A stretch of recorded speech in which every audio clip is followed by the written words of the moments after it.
Hey guys, welcome to Unbiased Rugby and our new time slot on Wednesday nights. I apologise to anyone in advance. Normally the show is on a Thursday night, and I did move it to the Wednesday. Obviously, I didn't want to compete against Good for the Game. I really do like his channel, and I didn't want people to have to choose between the two channels. So yeah, the new time slot tonight. I hope everyone did read the message I did send out that I had changed it. But yeah. So this week in the news, not much has happened. But if I'm just going to put the banners up here. So what I'm going to do is this shows. I'm just going to go through the news, and then I'm going to obviously talk about the doping epidemic in South Africa, if it is an epidemic or not. Hey Mark, welcome to the show. So first things first, Heine Kameya and his assistants leave Stade Francais. I'll be honest, Heine Kameya has never really been one of my favourite coaches. Yes, he did get the Bulls to win a Super Rugby championship, but I just think when he joined the Springboks, I thought he was really bad for Springbok rugby. I think he's a bit of a dictator, and yeah, I just don't think it was a very, very good fit there at Stade Francais. And it always is the kiss of death when somebody gets the full backing of the board. As soon as that line comes out, then you know that he's on his way out, and it didn't take a hell of a long, and he's gone. Next part of the news, and Matthew Bastareaud for the Barbarians. I saw that today. It's quite interesting. I like Matthew Bastareaud. The first time I saw him, I thought, geez, that's a really big prop. And then he was actually playing in the midfield. I think he's going to be playing 8, if I'm not mistaken. So he's going to be one of the loose forwards. So it's going to be pretty interesting to see him. I haven't seen him play for some time, so it'll really be nice to actually see him. Next big news items. Obviously, New Zealand have the Super Rugby squads out. I was going through. I've got the list here in front of me on another page, but some of the people that have left New Zealand rugby are it's astronomical.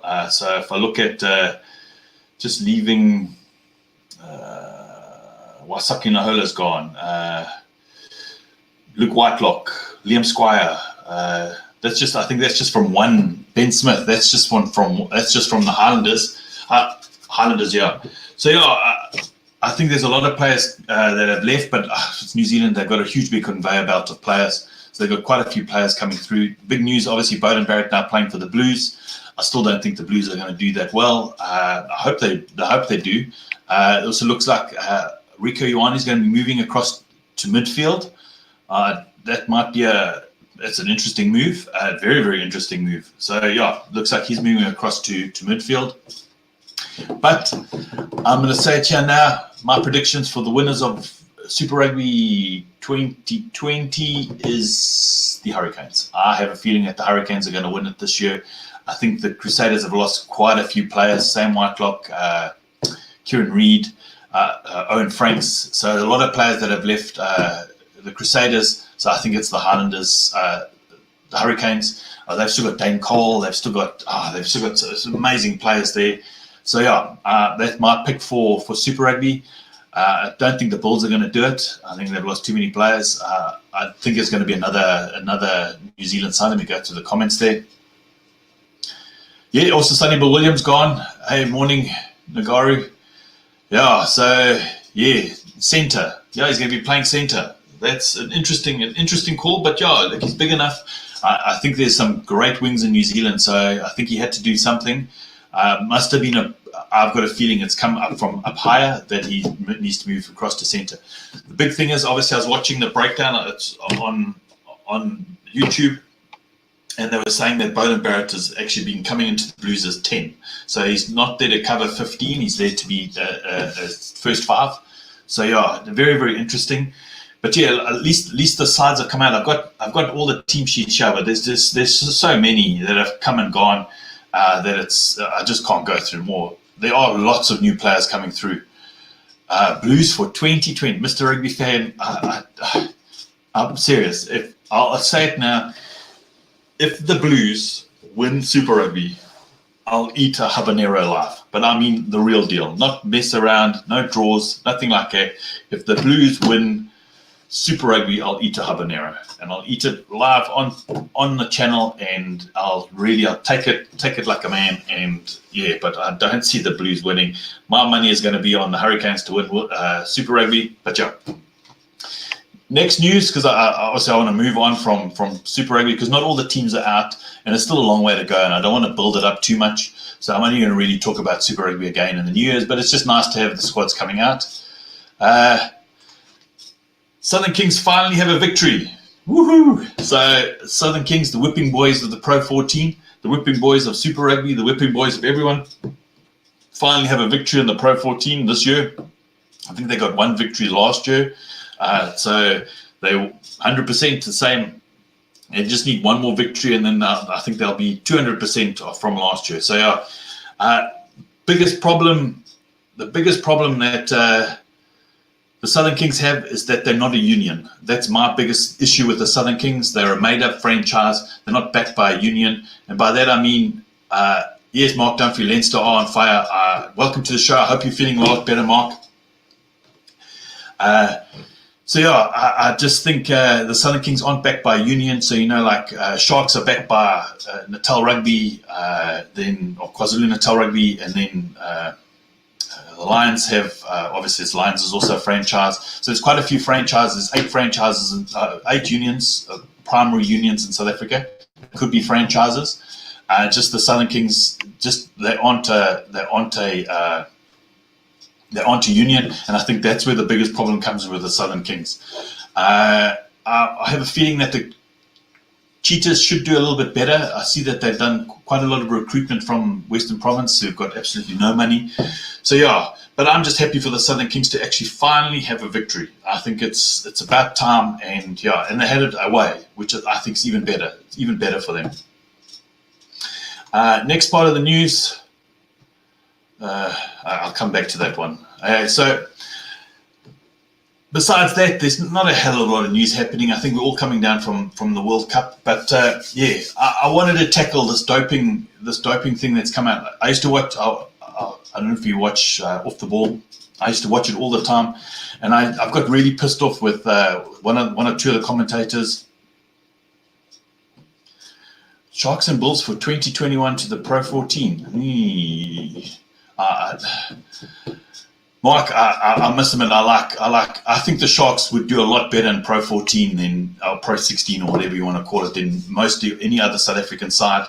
I just think Durban, we used to live in Durban where the Sharks play, and playing in February in Durban when it's 30 degrees Celsius or 30 degrees plus with 100% humidity, and that's at night, I just think it might be quite difficult. Coming down, we're still depressed. So yeah, but yeah, it could be. A lot of people have said that the future of South African rugby is up north, probably. It looks like it might be. I love Super Rugby. I think it's probably for me personally. I love the style of rugby. I love the way it plays. We get to play New Zealand teams. I get to watch New Zealand derbies. So yeah, I do think we're going to probably reduce our Super Rugby sides. And Super Rugby will contract as a competition, but actually I think it'll become a lot better. I think when it was for Super 10 or Super 12, I thought it was the most competitive rugby out there, full round robin. So yeah, I still think Super Rugby would be a much better competition with fewer teams. It would mean a sacrifice from all the nations though, not just South Africa. So yeah, we'll see. But South Africa does have we have the option of going up north because of the time zones. So yeah, but yeah, coming back to what I was going to talk about. Talk about Off the Ball. Now before the World Cup, there was a lot of talk about South African doping in South Africa, and I got quite angry with the comments that were made by these pundits, and it just freaked me out, and I was just getting pissed off, and I was going, wow, the Springboks aren't cheats. I know they're not cheats. I know World Rugby do testing all the time, and they have very, very few positive results. I mean, just World Rugby itself.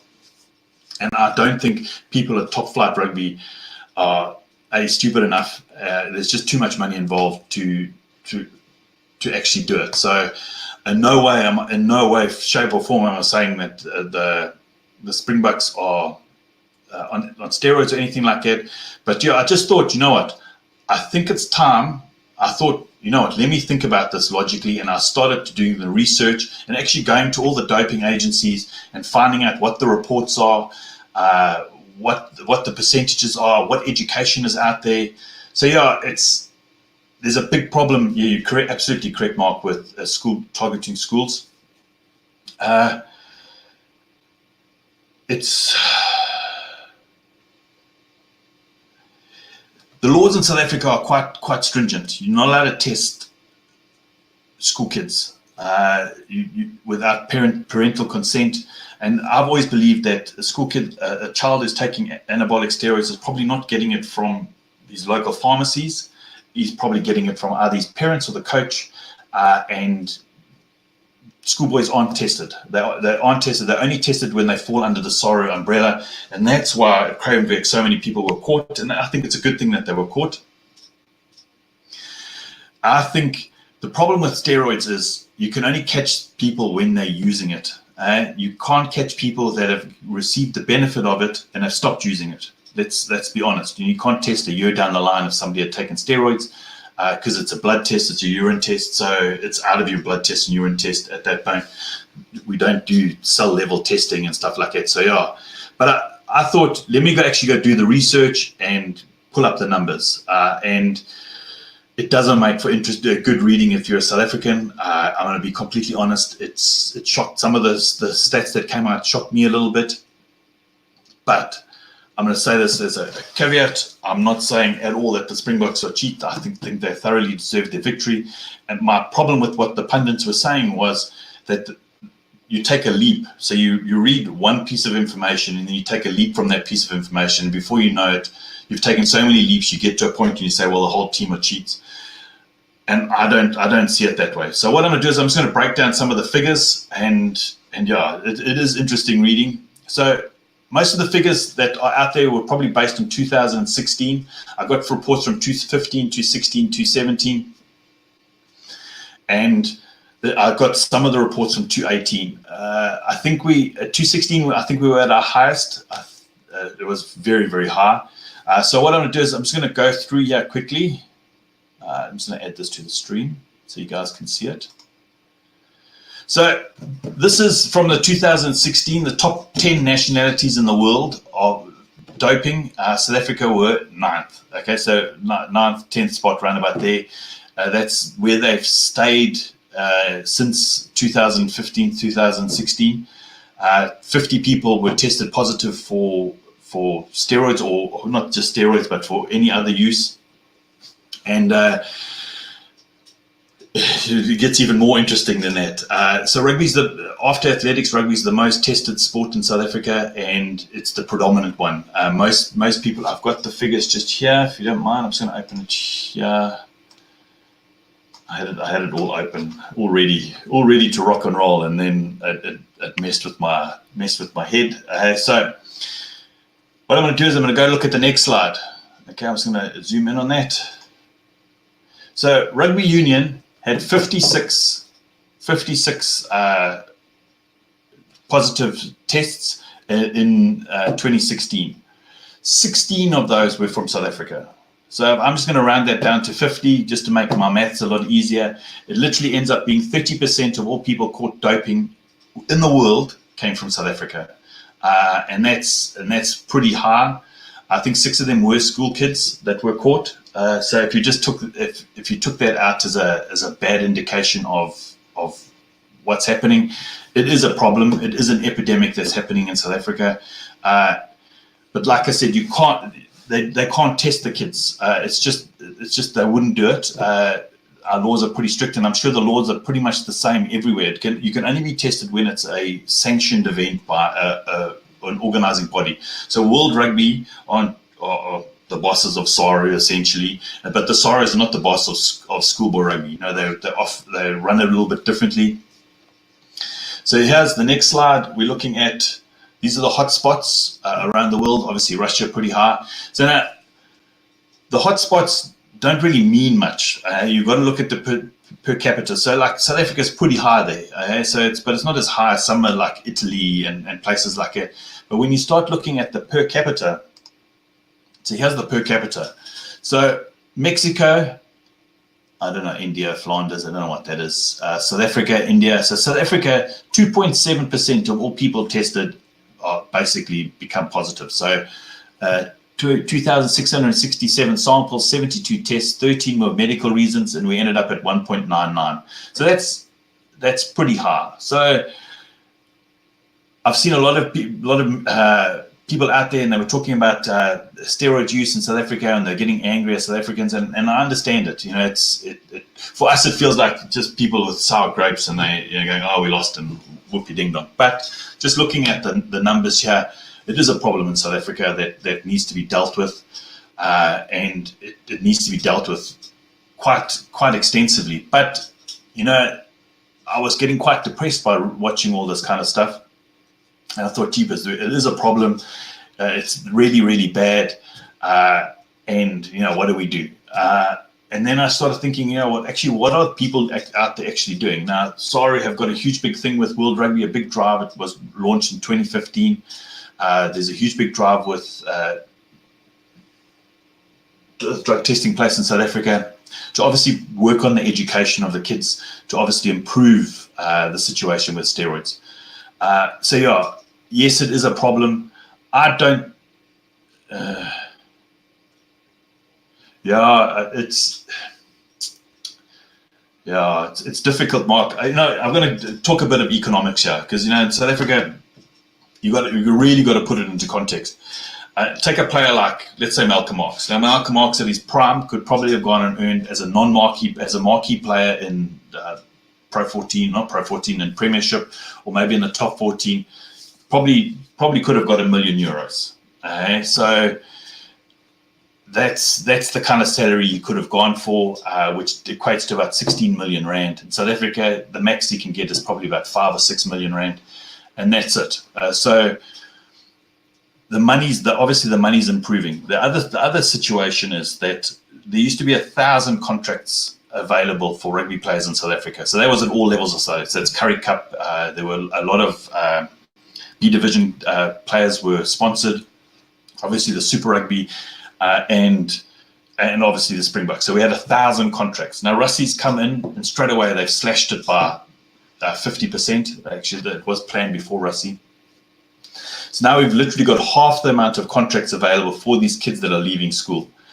And I can understand why a parent would do it. I'm not saying it's right. I would never do it. I would never condone it. But I can understand why parents would do it to try to give their kids a competitive advantage. That's basic economics. There's just not enough jobs for the rugby players in South Africa. Now, a lot of the players now aren't even hitting our system anymore. It's a bit of a bigger issue. So, like, let's take a school, one of our top rugby schools in South Africa, Grace College. It's an amazing school. I've watched such amazing games there in Bloemfontein. They've actually got a sponsorship from Montpellier.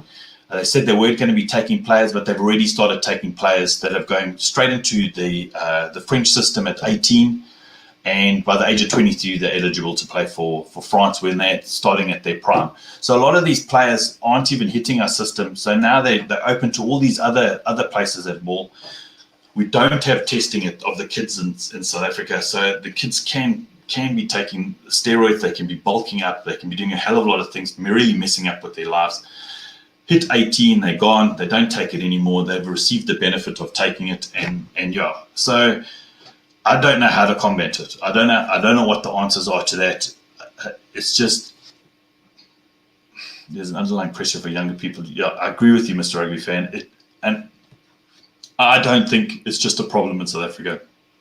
I think it's a problem everywhere else. I just think the laws in South Africa, or there's a bit more of a loophole in South Africa. Because let's take a player like Chili Boy Rodapela, prime example. He's been caught twice now. The second time, that's it, gone. No more coming back. And he's still around somewhere in the system.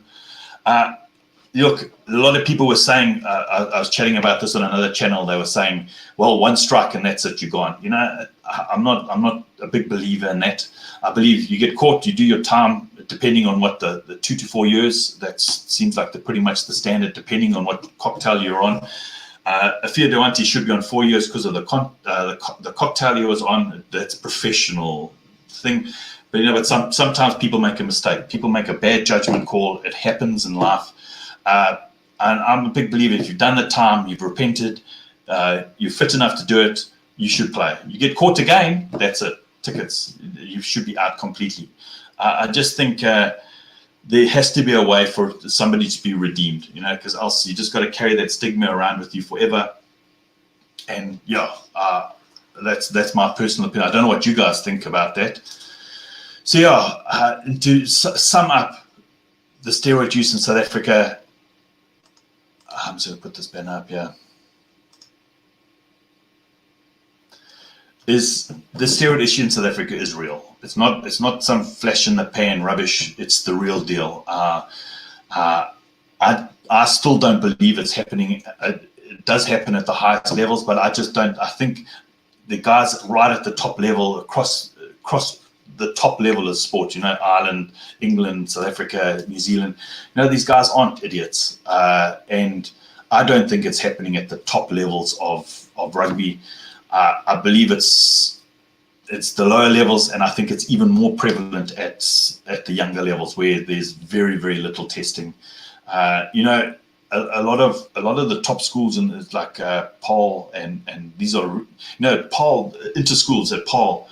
You have 25,000 people coming watching a schoolboy rugby game. This is a big day in the school's event. The coaches aren't teachers anymore. They're professional coaches. They're there to do a job. They're there to win the game. They've got conditioning coaches. They've got the whole deal. So it's starting at that level. And if there's no testing and stuff like that, then it's bound to happen.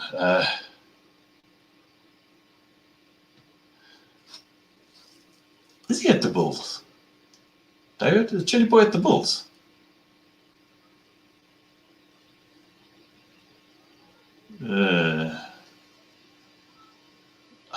Was he at the Bulls? I know he was at the Sharks.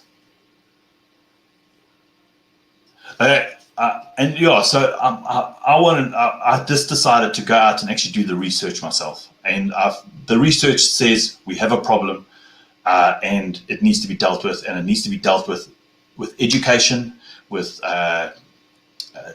we can't test the kids. It's just not allowed. Maybe SARA should have more competitions where they're in control of the competition, and then they could have not just Cravenwerk, but maybe have a few more other competitions during the year where they can actually start testing these kids on a regular basis. And that's the only way that we're going to combat it.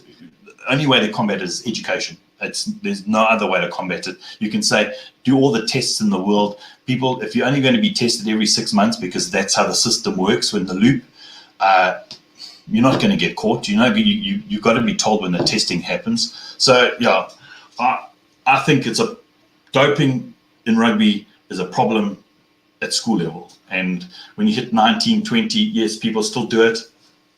But I just want to say that I don't like the fact that we're 10th in the world of the highest doping country. Percentage-wise, we're in the top 10. And that pisses me off. I just don't want to. I don't want to be known as a country of cheats, because I know that the Springboks don't cheat, and I know that we've got great coaches, and I know we've got great players. And I thought he was at the Sharks, because I definitely know all the Bulls players, and I'm sure he wasn't at the Bulls, David. And I think what's happened with Dewanti is obviously I think he's still in the appeal process. It takes a while. These things don't happen overnight. He did fail his B sample, so that's just the way it is. I don't know what's going to happen. He's probably going to get a 2-year ban, which I think is, for the cocktail he was on, I think he should be on a 4-year ban. But there might be extenuating circumstances for some of the cocktail thing. Look, at the end of the day, there's professionals that do this. All I can say is that I know World Rugby have got huge big plans out. They've got an anti-doping partnership with South African Rugby that was launched last year. So they're actually going out to all the schools to give better education and a lot more testing, coaching, education, player education. So yeah, I think it's something that they're dealing with, and I'm hoping that they sort it out, because yes, I don't want this to besmirk South African rugby, because I honestly do believe, not because we were World Cup champions or anything like that, is that we're one of the best rugby nations in the world. When South Africa play at their absolute best, we can be the best team in the world, and that's what I honestly believe. And I don't want it ever to be someone to turn around and say, well, it's because of drugs, it's because of this, it's because of that. And I just want to be judged on our talent and have nothing standing in the way. Yeah, I agree with you, Mark. I think it should be 4 years, just because of the cocktail. You know what, David, and I agree with you there. You know, a lot of people don't know. I'll give you a bit of history. And Afrikaans are from Dutch descent, and obviously the tallest people in the world. And most of them are farmers. They work out, they eat lots of red meat. And, you know, our way, okay, I've got a bit of old man's stomach here, you know, but I'm well in my 110. You know, when I was at school, I was about 110, 115 when I played prop. And that's when I was 17, 18. So, yeah. And I wasn't the biggest, you know, there were bigger players than me. So the reason why different countries are better at different things. In South Africa, we celebrate the big player. So when a kid comes out, he's 12, 13, he's bigger than everybody else. Yes, let's put him at center, let's put him here, let's put him there. So that's what we celebrate, you know, whereas in New Zealand, you start celebrating skills. So there's different criteria for you to actually perform well. So you're the big player when you're 12, 13, so you get put into the first team, you get better training. So you get better training, and as you start getting better and better, those same big players are still getting bigger and bigger and bigger. So it's just the way it is, because our system is our rugby system celebrates the big person, the big player.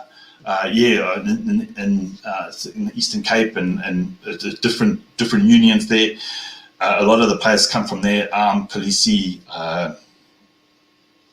you know, they celebrate it's more speed, and they play a different kind of style of rugby.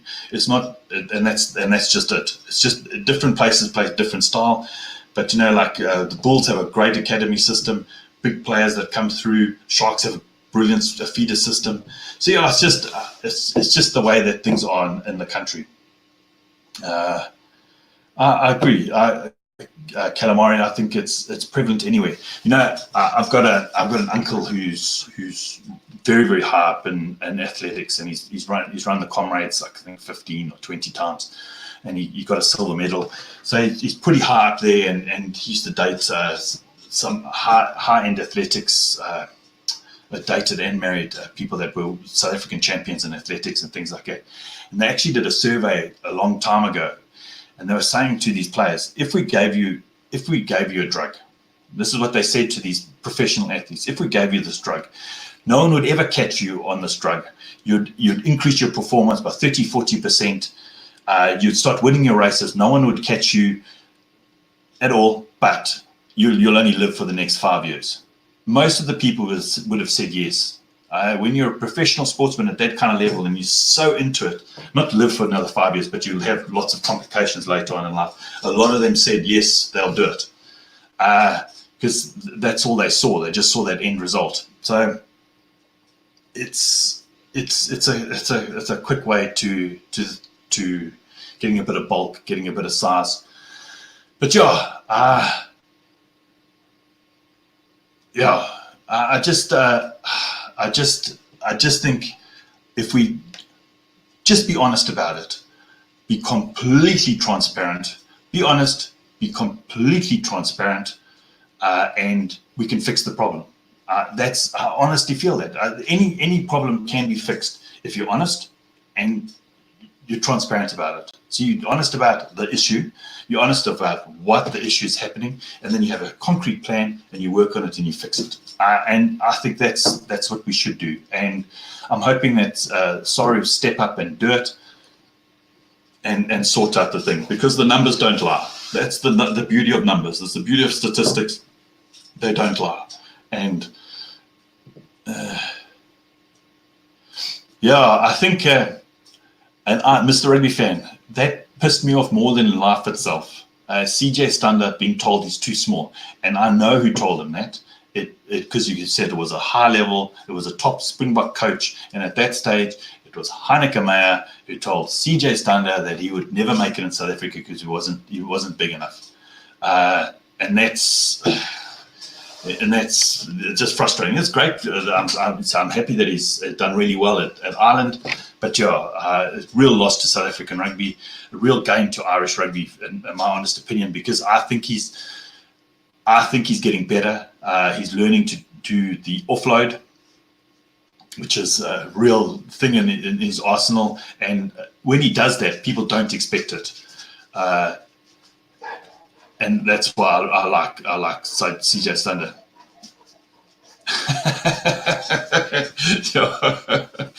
There's quite a few players. Who's the prop who plays for South African prop who plays for Edinburgh? The tight head prop. He was the best prop in the Pro 14 last year. I can't remember his name offhand. But you can see these South African players that they've gone across when they're like 20, round about there. No, not VPNL. He's the current one. There's a new one. There's playing for one of the Scottish sides. Oh, geez, I can just the big mop of blonde hair. It's thinning at the top though. I'll think of the name. And you can see he's being groomed to be the next to take over from VPNL. If the guys aren't going to get contract here, then I feel nothing. They must go. They must go try to find it somewhere else. I agree with you there, David. There needs to be a bit of a mind shift. Colby would make any team in the entire world. And I'll be absolutely honest. There would not be any country that would not want Ches and Colby in their team. The guy has absolute X factor, and he could easily make it in any team in the world. Easily in any team in the world. So no. Pierre, no. Yeah, all teams will have essays in the future. I agree with that. But the rules did change from 3 years to 5 years, so it's a little bit different. I think the big problem for South Africa is that because of the 3 to 5, it's gone from 3 to 5, is that our kids now are going to start going. So when they're at school, they're going to be approached at school. So if you don't really make the Cravenvic side, or you don't get noticed, or you maybe have a little bit of an injury before that, you're going to be snapped up by some by top 14 club. Piers Kuman, that's it. Thanks, David. Oh, cheapers. He's been groomed to be the next VPNL. I take your bet. He's going to be the next tight head prop for Scotland after VPNL. I honestly do believe that. You can see he's been groomed for the position, and I think he's brought hook, line, and sinker into it. And good on him, really good on him. He's not going to make it in South Africa with the tight head props ahead of him. So he might as well just do it. Just go for it. And I feel nothing for all these players just to go for it. Spread your wings, go out overseas, and go play for other countries if that's what needs to be. There's just not enough spaces in South Africa. There's not enough money in South Africa to keep everyone, and I think that's just it's going to happen. So guys, I think I'm going to end the show fairly soon in the next 5-10 minutes. I just want to go through my favorite competition is starting this weekend. If anyone hasn't known it, after Super Rugby, because my teams actually are playing it. My favorite competition after Super Rugby, just from a complete unbiased point of view, is the European Championship. I think the European games are the best games, unless you're the Saracens who stole it from Leinster. That's what everyone's saying, with their salary cap rules. Champions Cup, that's it. And it's my absolute favorite competition. I think it's some of the best games get played there because it's just such a confliction of styles when you've got top 14 teams playing against Pro 14 teams, Premiership teams, and I just think it's one of the best competitions out there. My only issue with it is it takes so long to get to the end of the competition because you have a couple of weeks and then it's like a huge big gap and then a couple of weeks and then a huge big gap. So yeah, that's my only issue with it, but that's it. So what I'm going to do is I'm just going to do my Super Brew scores for the games this weekend. A lot of the games are tight because I've still got to see what their team lists are and stuff like that. So I'm just going to give you my score predictions or my point spread exactly in May. So it starts now and it ends in May. Yeah, that's January, February, March, April, May, November, December. 7 months. It's a 7-month competition. It's a hell of a long time. It's really difficult to keep up with it, especially when you're chopping and changing between competitions. Because in the interim, you have all the Pro 14 happening, you have all the Premiership happening, you have Super Rugby starting end of January, you have the Six Nations, similar kind of time. How do you keep up? You just can't keep up. So I'm just going to go through it. What my scores. So we've got Gloucester playing Toulouse. Why did I do that? I put Gloucester to win by 9 points. I think it's going to happen. So Gloucester by 9. And that's on the Friday. And what's nice is I actually get to watch, I think we've got 5 of these games on local telly, so I'll get to actually watch them. I've got Gloucester versus Toulouse. I think and then it's Glasgow Warriors against Sale Sharks. I put Sale Sharks to win by 4. I think I might have changed that because I don't think Sale Shark have all their big players back yet. They don't have Faf back yet. So yeah, it might be the other way around because I think Glasgow can play pretty well. So I've got Sale Sharks to win by 4. Then we've got Bath versus Ulster. I've put Bath to win by 6 because I think they are getting their players back. La Rochelle against Exeter Chiefs. I put Exeter Chiefs by 6. Leinster versus Benetton. I put Benetton by 72. Claremont versus Harlequins. I put Harlequins by 6. Come on, guys, you must have picked that up. You must have picked it up. So Leinster versus Benetton. I put Leinster by 6. I know that's pretty tight, but I'm not too sure if all the Leinster players are back yet. But yeah, like I said, I've kept most of the scores fairly low just because it's the first week of the competition. Ospreys versus Munster. I put Munster by 9. Connacht versus Montpellier. I put Montpellier by 6. Northampton Saints versus Lyon. I put Lyon by 5. And then Racing 92 against Saracens. I put Saracens by 4. So yeah, Toulouse will win at Gloucester. Probably. See, I like Toulouse. I like Gloucester. Some of my favourite players play there. I've got a feeling Leinster might win by a hell of a lot more than Mark. Benetton, Saracens versus Racing. I've put Saracens to win by 4. I'm not too sure. The problem is I haven't seen too many top 14 games this year. What happens on our telly is we get to watch all Super Rugby games. Every single Super Rugby game we get to watch. That's just the way it is.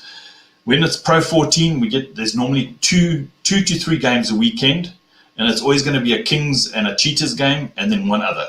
Okay? That's it. Then Premiership, we have, I think, 2 to 3 games as well we get to watch. Sometimes we get a top 14 game, maybe one or two. So yeah, it's quite difficult for me to watch these international competitions. But this week, the European competition, at least we've got 5 of the games, which is great cross section. At least with the Premiership one, there's a highlight one, so I can get to watch the highlights. So yeah, those are my predictions for European Cup.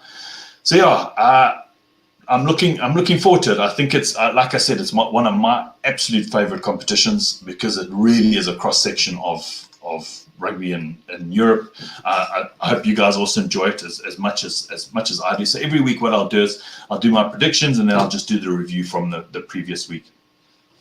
So yeah, guys, that's my show this week.